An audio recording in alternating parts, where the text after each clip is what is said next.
Good morning and welcome back to Margin. This morning we're going to talk about the proven tools to master the defense of wealth preservation. This is a 3-part series and this is part 3. So let's jump right into it.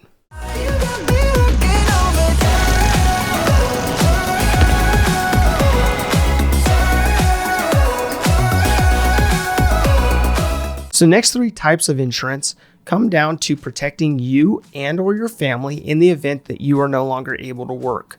So with that, the first one comes down to short-term disability. Now, short-term disability sometimes is offered by an employer, so it's worth checking into.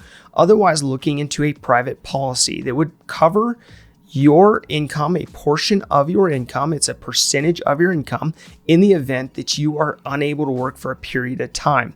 Now, this is outside of some kind of work-related injury that would fall under workers' comp, but would protect you in the event that you do not have paid time off or PTO that you can utilize during that disability period.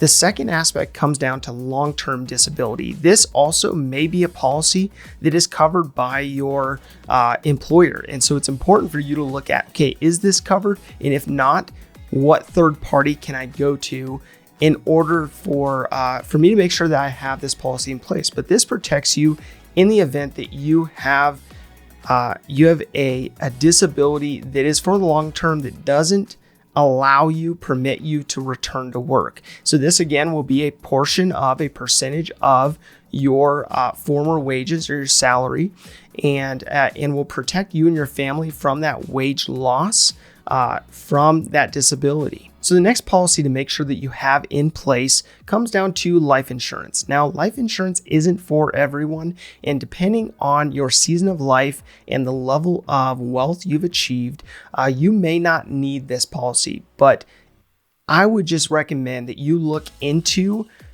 your current life insurance policy or getting a policy in place in the event that you do have others that are dependent upon you. You have dependents that you would be leaving behind if you died prematurely. So with that, you want to make sure that you have 8 to 10 times your annual salary in a term life insurance policy to cover final expenses, debts, as well as the ongoing cost of living, related costs for any of those dependents. So with that, you'll want to make sure that you have a policy in place that will survive as long as you are still in debt, you still have a mortgage, you still have kids living at home, and until you are self-insured. So what that means by being self-insured is that you actually have a certain amount in your savings, certain amount in stocks of some kind of retirement fund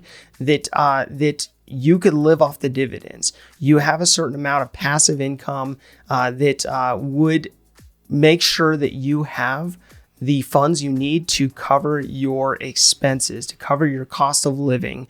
And so with that, once you have accomplished that, once you have your home paid off, you have your kids off to college, once you have enough saved up to where you have passive income or you have dividend income that is covering your cost of living, then you may not need to have that insurance policy. Now, that doesn't mean that it doesn't make sense to hold on to that policy, especially if it gives peace of mind to your family, to you for your family. So the next policy to consider would be an umbrella policy. Now, this policy is not a requirement, but is something recommended if you have assets above $750,000 or a net worth above $350,000. So with that, this covers you above and beyond your homeowner's insurance, above and beyond your auto insurance in the event that you have some kind of lawsuit, some kind of risk that comes your way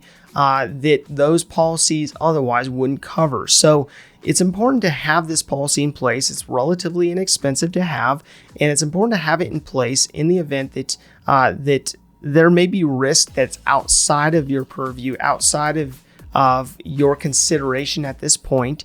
But as you gain in wealth, as you gain in resources, you want to just protect those resources. You want to protect and defend what you've accomplished, what you've grown your portfolio to at this point. So the last policy I would recommend is for those who are considered over the hill. So with that, you'll want to look into a long-term care policy that basically covers your care needs above and beyond that would be covered by your health insurance. So with that, it's important to look into this policy if you are around or above the age of 60, and this policy will protect above and beyond some of those costs incurred for additional care you may need.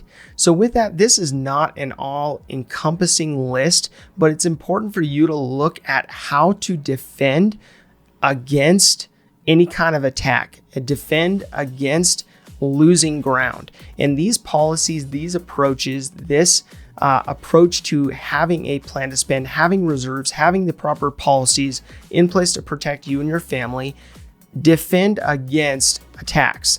So with that, my call to action today is to look at which aspects you have in place, which aspects in your finances, in your sphere you have in place to protect you and defend you and your family in the event of some kind of attack. So with that, review these policies, review the policies you have in place, and look at whether you are underinsured in certain areas or whether you are overinsured in other areas, and figure out, okay, what's the right mix that ensures that I'm protected, but also make sure I'm not spending frivolously in policies that I may not need that could be adding to the margin that I want to have in my life. If this information is helpful to you, explore the Margin membership, where me and my team will help you take the information you're learning and apply it to your life and your finances.